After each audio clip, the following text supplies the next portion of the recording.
itu komunikasi? Teman-teman, secara umum komunikasi adalah proses penyampaian pesan atau pertukaran kata-kata atau gagasan dan perasaan di antara dua orang atau lebih.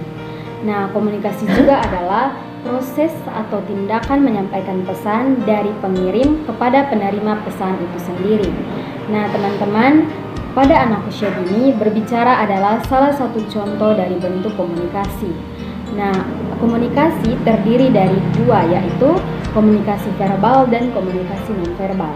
Contoh komunikasi verbal pada anak usia dini adalah saat anak menangis, saat bercerita, bertanya, bernyanyi, dan lain-lain. Sedangkan contoh komunikasi nonverbal pada anak adalah khususnya pada bayi, misalnya saat anak sudah bosan tidur, maka anak akan mengangkat kaki dan terus memandang. Atau ketika anak ingin meminta sesuatu, anak akan terus menunjuk benda itu tersebut. Teman-teman, ada beberapa bentuk komunikasi berdasarkan pola pengasuhan orang tua, dan salah satunya yaitu bentuk komunikasi otoriter. Nah, pola komunikasi otoriter adalah pola komunikasi orang tua yang menekankan anak untuk mengikuti semua aturan yang telah dibuat oleh orang tua tanpa memberikan kebebasan kepada anak untuk memberikan pendapatnya. Nah, ciri-ciri saat menjalin komunikasi otoriter dapat dilihat di antaranya. Yang pertama, lebih banyak berbicara daripada mendengar. Nah, teman-teman, hal ini merupakan sikap kebanyakan ibu maupun ayah. Mereka merasa lebih berpengalaman dan lebih mengerti daripada anak, sehingga mereka tidak memberikan kesempatan pada anak untuk berpendapat atau berbicara, tanpa mereka sadari bahwa hal ini dapat membuat anak putus asa dan enggan menjalin komunikasi yang lebih banyak dengan mereka. Yang kedua yaitu selalu menyalahkan anak. Nah, teman-teman, seringkali ditemukan orang tua yang selalu memarahi atau menyalahkan anaknya saat melakukan kesalahan tanpa bertanya terlebih dahulu. Contohnya, saat anak terjatuh, pastinya orang tua langsung memarahi anaknya tanpa bertanya kenapa anak tersebut bisa terjatuh. Karena bisa saja karena lantainya licin, makanya anaknya bisa terjatuh.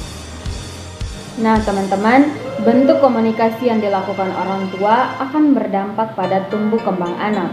Sama seperti bentuk komunikasi otoriter memiliki dampak yang cukup besar bagi anak. Salah satu dampaknya adalah pada perkembangan psikososial anak, di mana perkembangan psikososial berkaitan dengan perubahan emosi, kepribadian, dan interaksi anak dengan orang lain. Penerapan bentuk komunikasi otoriter dapat membuat anak merasa kepentingan dan hobinya tidak dianggap penting, emosi anak tidak terkendali, anak tidak mandiri, kurang berinisiatif, kurang dalam berkomunikasi, tidak memiliki kepercayaan diri, dan susah bergaul dengan orang baru. Nah, teman-teman, semakin tinggi penerapan komunikasi otoriter, maka semakin rendah perilaku sosial yang dimiliki oleh anak. Nah, teman-teman, dari beberapa dampak tersebut, ada solusi yang bisa kita gunakan atau kita terapkan. Di antaranya, yang pertama yaitu kita melakukan pendekatan dengan orang tua. Teman-teman, ketika kita melihat anak yang selalu menyendiri, tidak memiliki kepercayaan diri, atau emosinya yang tidak terkendali, maka kita sebagai guru tidak boleh membiarkan hal itu. Ketika orang tuanya mengantar atau menjemput anak di sekolah, kita sebagai guru bisa meluangkan sedikit waktu untuk berbicara dengan orang tuanya. Kita memberitahukan sikap atau perilaku anak tersebut di sekolah, dan juga kita menanyakan, apakah anak di rumah juga seperti itu atau tidak. Jika iya, maka kita sebagai guru memberikan